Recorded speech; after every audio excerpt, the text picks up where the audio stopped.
Hey, good afternoon. So how many of you are startups, entrepreneurs? Come on, raise your hands. Great. So if you're not, this might not be relevant to you, but hopefully it is. So I'll give you a little bit of background very quickly about myself, and then we'll talk about kind of a lot of lessons learned. So I've been an entrepreneur for over 25 years.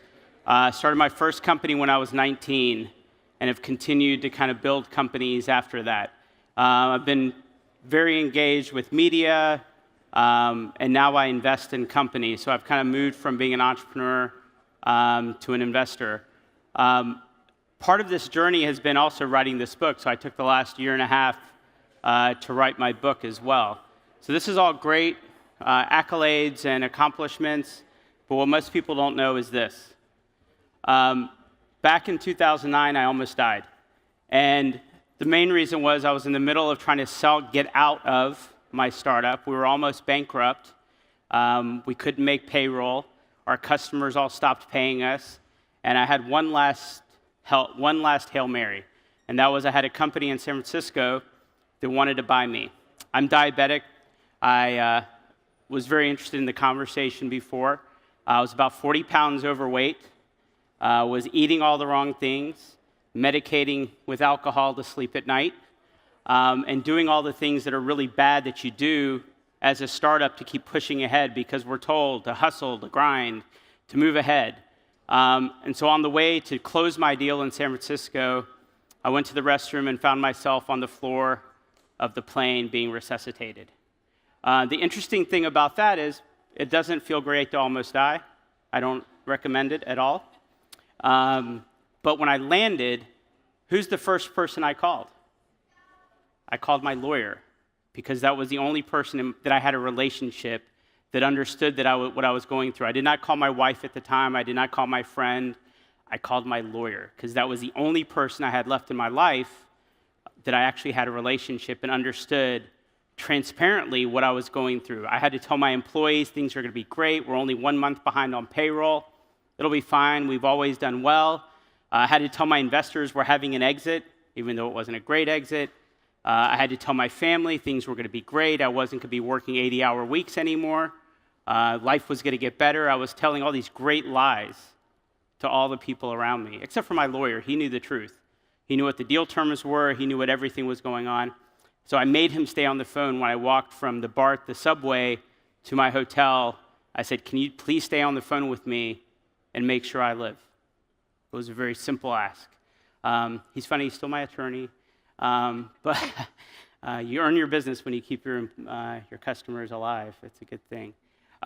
So after that, I took a year off, went through a pretty tough divorce emotionally, and then really started to rebuild everything, including kind of what I thought I wanted to do next. And so I started doing the social media thing. I started getting on Instagram, started seeing what startups were doing. I was asked to come run an incubator in Atlanta, Georgia, so did that. And I saw this. I started looking at the hashtags of the hustle, the grind, the startup life. If you look at hashtag startup life, what do you mostly see? You see cans of Red Bull that were just drank and how people talk and brag. I've been up for 3 days writing code.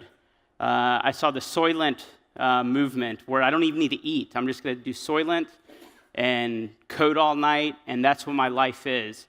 So I started looking at that and saying, like, this is horrible. What are people doing to their lives? And that was kind of the impetus for my book.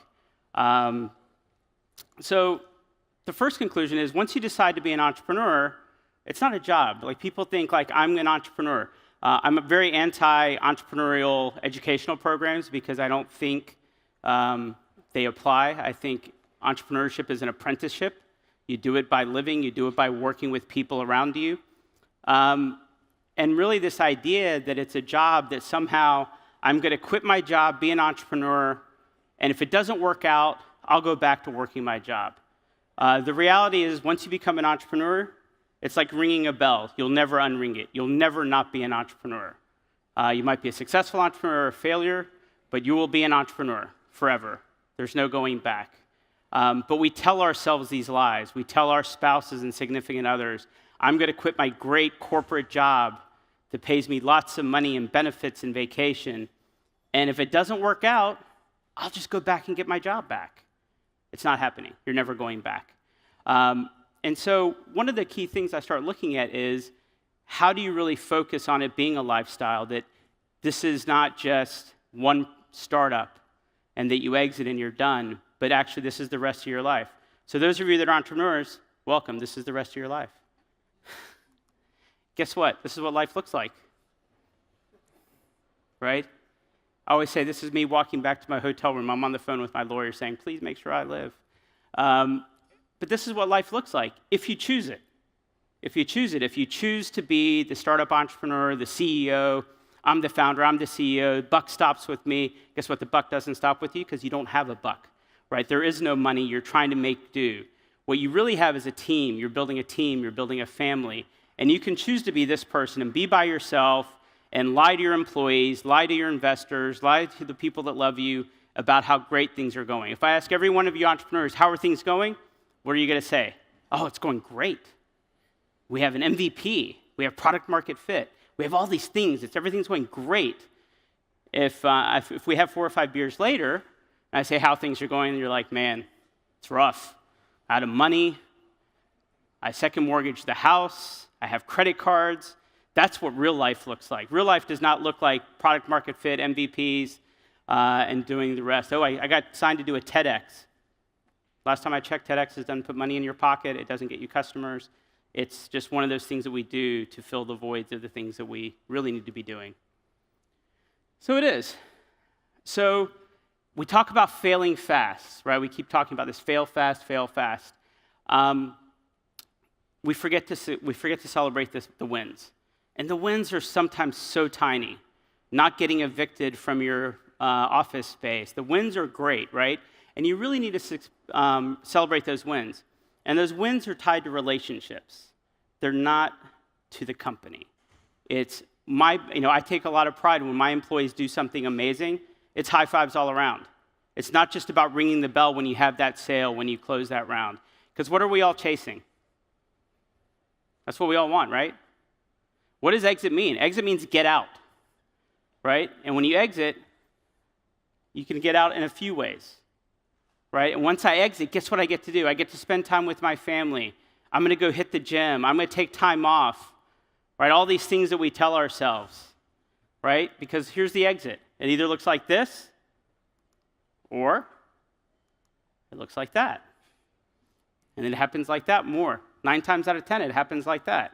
But guess what doesn't change? There's a next thing. You go make a ton of money. How many entrepreneurs have a big exit and stay at home and do nothing?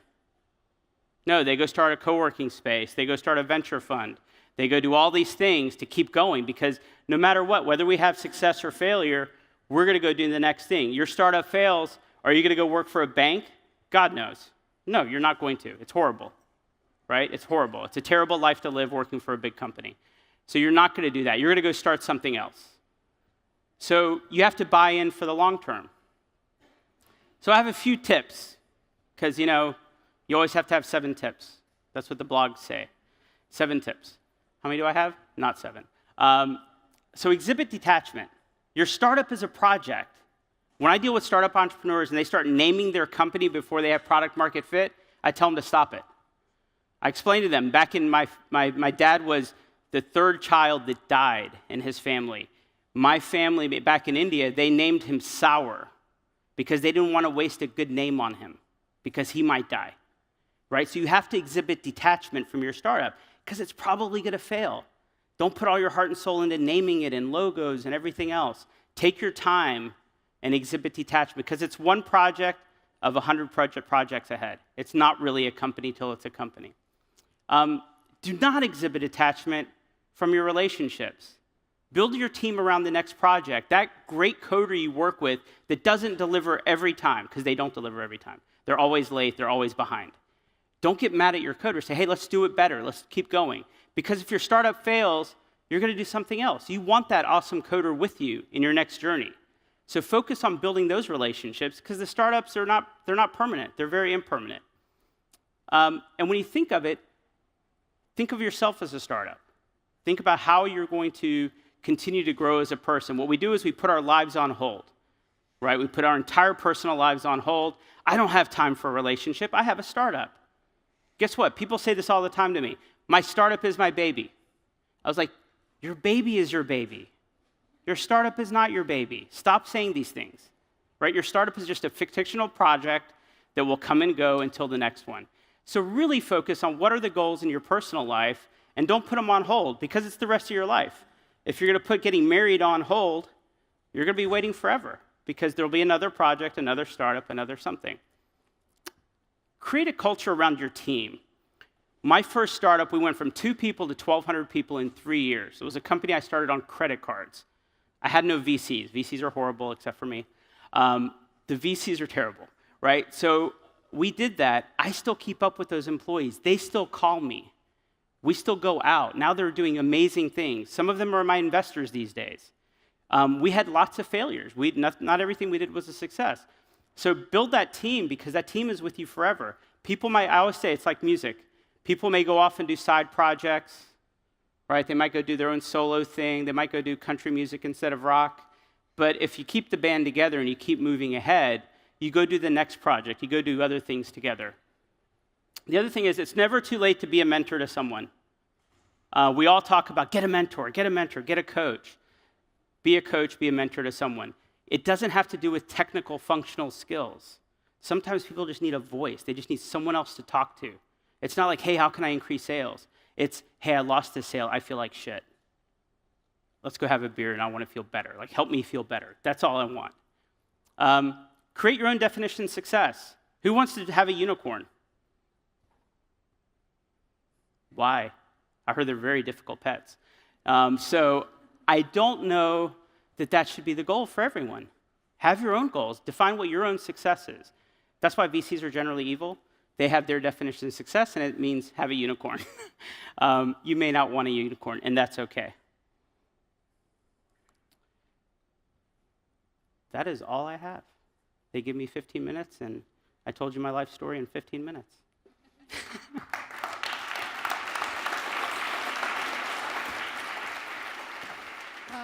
We can take a few questions as well. Okay. We have time for questions. We still have some time for questions. Does anyone want to use this chance and learn more about KP Reddy's life? 47 years. 25 years of startup and knowledge and the challenges, and please. How did you get a mentor? And yeah, that's my question.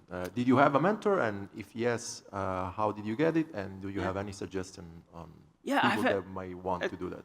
That's a good question, because mentors, it's a relationship, which means it's not all about taking, it's all about giving. I used to find really old guys that loved my energy. And they're like, I love your energy. I'm 80 years old. I feel like I'll live forever when I'm around you, because I was like 27. So the motives, right? The motives really matter. Like, why do I want to be your mentor? Why should I be your mentor? And it's not always simple as, I need help with finance and you're a CFO.